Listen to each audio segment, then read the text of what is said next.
Sira na ba, butas na ba, o talagang luma na ang iyong seat cover ng iyong motor?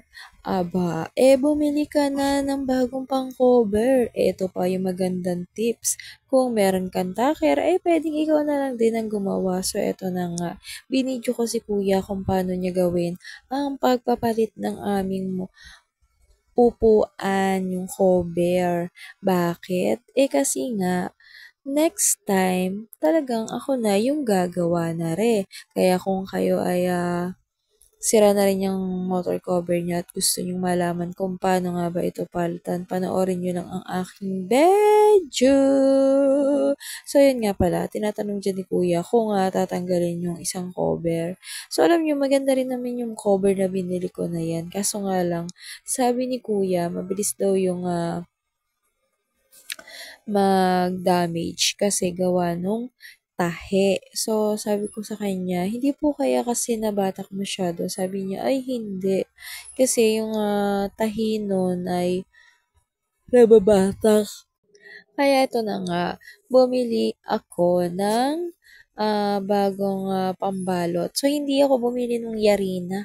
Gusto ko yung ganito, yung yayariin pa lang. Charot, ang sama naman pagkakasalita natin na yan. So, ganito yung technique ng pagbabalot ng ating seat cover ng upuan. Para naman na makita nyo, para next time, kayo na lang din yung mag-cover, tapos, syempre, alam nyo yun, yung kailangan i-explore natin ng mga bagay-bagay. Kasi, alam mo yun, yung parang isipin mo, parang simple lang, parang itatakar-takar mo lang ganun.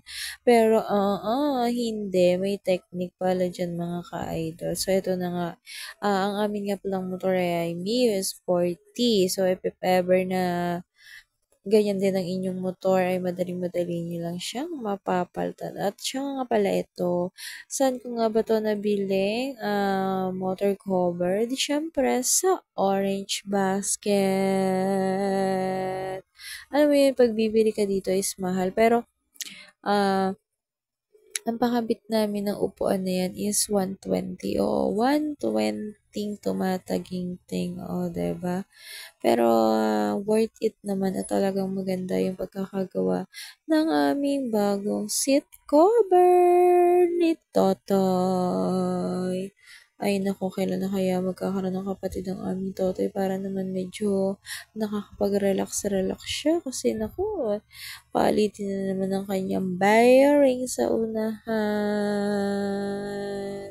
At yung binili namin battery ng minsan lang, napanood mo yung video ko nung kami ay nagpalit ng battery, ay wala na, nagdidiskarga na kaagad. Ganon kabilis ang battery ng mga disposable. Ganon talaga pag mga plastic, mabilis masira. Charot! Para naman may pinanguhugutan naman to si ante ko. So, ito na nga, abangan mo yung part 2 para makita mo totally yung kung paano magpalit